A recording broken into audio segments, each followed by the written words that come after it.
ទឹកដីស្រុកខ្មែរស្រុកស្រែចំការជួយគ្នារក្សាឲ្យបានគង់វង្សព្រះពុទ្ធសាសនាតាំងពីយូរលង់ខ្មែរអើយត្រត្រង់កំបីប្រងច្រើនឆ្នាំកន្លងខ្មែរយើងរងទុក្ខវិនាសគ្រប់មុខប្រះព្រាត់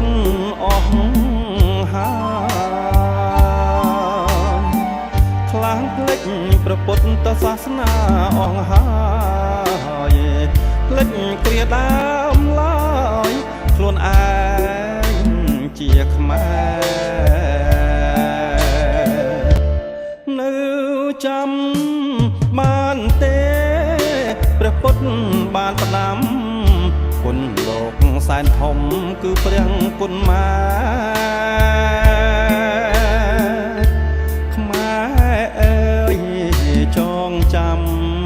ប្រពៃណីខ្មែរកុំបីវិវេចោលសាសនាសោះចំពោះរូបខ្ញុំជាកូនអ្នកស្រែពូជពងឪម៉ែនៅភូមិព្រៃខ្ពស់ខ្ញុំសូមច្រៀងផ្ដាំជាតិខ្មែរទាំងអស់ខំស្ដាគេឈ្មោះ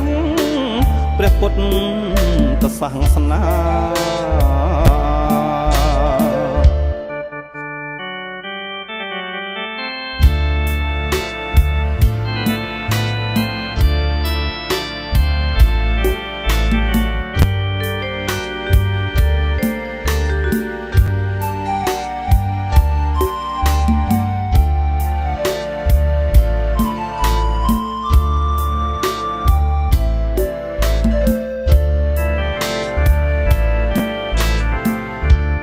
នៅ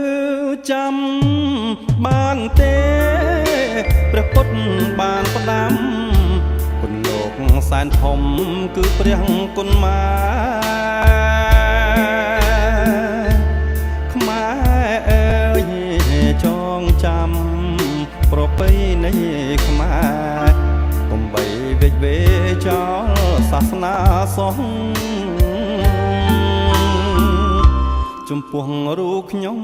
ជាកូនអ្នកស្រែពូជពងឪម៉ែនៅភូមិព្រៃខ្ពស់ខ្ញុំសូមច្រៀងផ្ដាំជាតិខ្មែរទាំងអស់ខំស្ដាគេឈ្មោះព្រះពុទ្ធសាសនា